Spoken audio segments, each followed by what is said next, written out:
कल के कथा प्रसंग में भगवती ने भगवान शिव से पूछा था कि भगवान के अवतार के हेतु क्या है, भगवान अवतार क्यों लेते हैं। बहुत सारे हेतु गिनाए।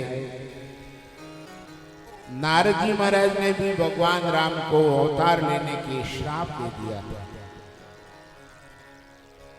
सारी कथा आपने सुनी। के देश के राजा प्रताप भानु बड़े प्रतापी थे।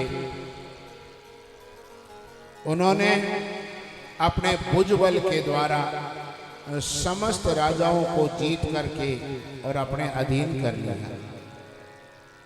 उनमें से एक राजा दुखी होकर के वन में जाकर के तपस्वी का वेश बना करके बैठ गया। बदला लेना चाहता था, लेकिन स्वबल से जीतना संभव नहीं था, तो कपट किया।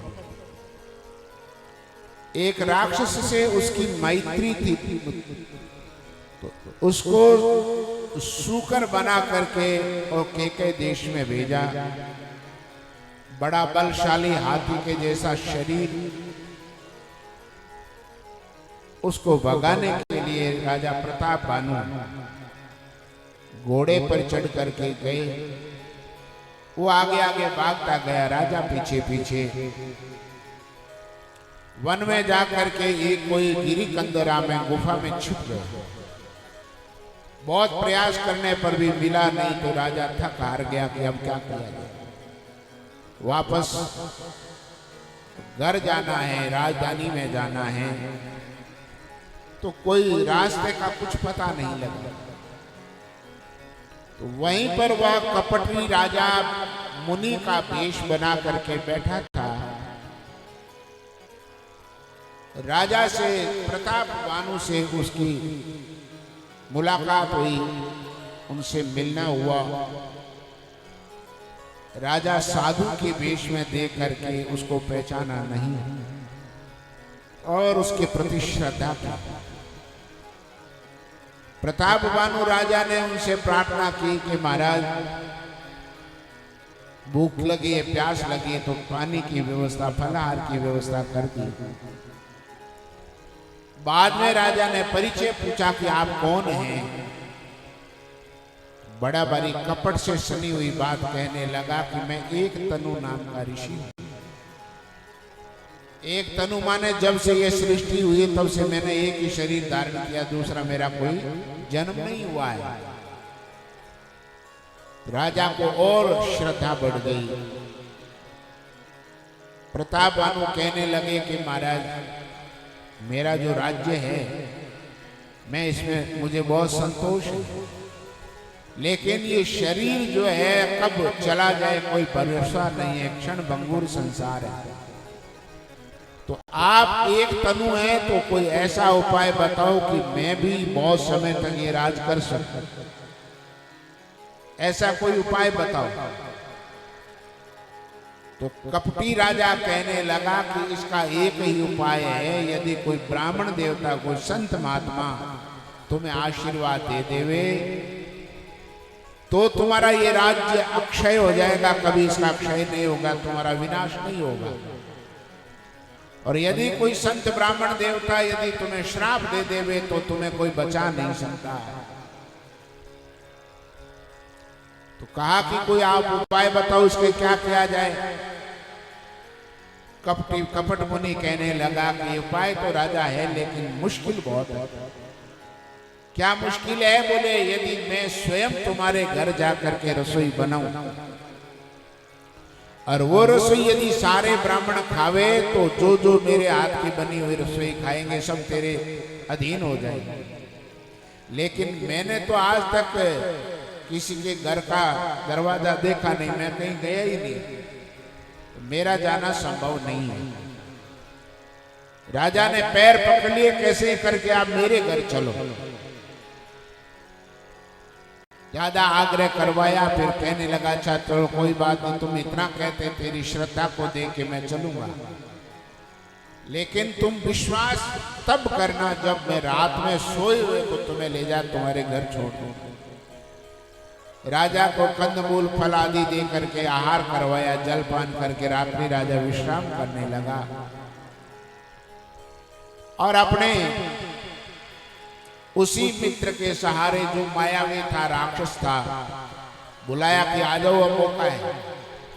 वो आया, रातों रात में घोड़े सहित नींद में यूं ले जाकर उसके महल में सुला दिया। भोर में जब 4 बजे राजा उठे तो देखा, अरे मैं तो मेरे महल में हूं, रात्रि में सोया था तब तो मैं ऋषि के आश्रम में, और अभी उठ रहा है तो देखता है कि मैं मेरे घर में हूं, महल में हूं। विश्वास हो गया कि महात्मा तो बड़े तपस्वी हैं, और उस कपट मुनि ने यह भी कह दिया कि तेरा जो मंत्री है धर्म बुद्धि, उसको मैं हार करके ले आऊंगा, यहां लाके रखूंगा मेरी कुटिया, और मैं स्वयं तुम्हारे मंत्री का वेश बना के तुम्हारे पास रहूंगा, और एकांत में ये सारी बात मैं तुमको बताऊंगा, तब भरोसा करना। ऐसा ही किया। धर्म बुद्धि नाम के जो मंत्री थे उसको अपहरण करके ले गया, स्वयं धर्म बुद्धि बन के बैठ गया मंत्री बन करके, और एकांत में राजा को कहा कि महाराज मैं आ गया हूं, आप भोजन का निमंत्रण दीजिए। 1 लाख ब्राह्मणों को निमंत्रण दिया। सारे ब्राह्मण आए, भोजन करने लगे। कपट मुनि ने भोजन बनाया और उसके अंदर ब्राह्मणों का मांस डाला, खून डाला। जितने संत ब्राह्मण महात्मा लोग आकर के भोजन करने के लिए बैठे, आकाशवाणी उसी ने की। मायावी तो था ही, उसने आकाशवाणी की कि अरे ब्राह्मणों, ये भोजन मत करना, ये बड़ा अधम है। यदि ये भोजन करोगे तो तुम्हारा धर्म भ्रष्ट हो जाएगा। इसमें ब्राह्मणों का, मनुष्य का मांस है, मनुष्य का खून इसके अंदर है, तुम भ्रष्ट हो जाओगे, खाना नहीं। अब जब ये आकाशवाणी हुई तो सारे ब्राह्मण खड़े हो गए कि राजा तुमने हमारे साथ बड़ा धोखा किया। राजा को श्राप दे दिया कि जाओ तुम राक्षस हो जाओ, ये काम तो राक्षसों का है, तुमने हमारा धर्म भ्रष्ट कर दिया। राजा थर थर कांपने लगे, ये क्या हुआ? हम तो अक्षय राज्य प्राप्त करने के लिए उद्यम कर रहे थे और हमको तो श्राप मिल गया। अब उसी समय में मौका देख करके कपट मुनि तो वहीं से भाग गया, अदृश्य हो गया। और इतने में ब्राह्मणों ने तो राजा को राक्षस हो जाओ परिवार सहित श्राप दे दिया। और भगवान को बड़ा दुख हुआ इस बात का। भगवान की आकाशवाणी हुई, ये यथार्थ आकाशवाणी। आकाशवाणी से भगवान ने कहा कि अरे ब्राह्मणों, तुमने बिना विचार किए श्राप दे दिया।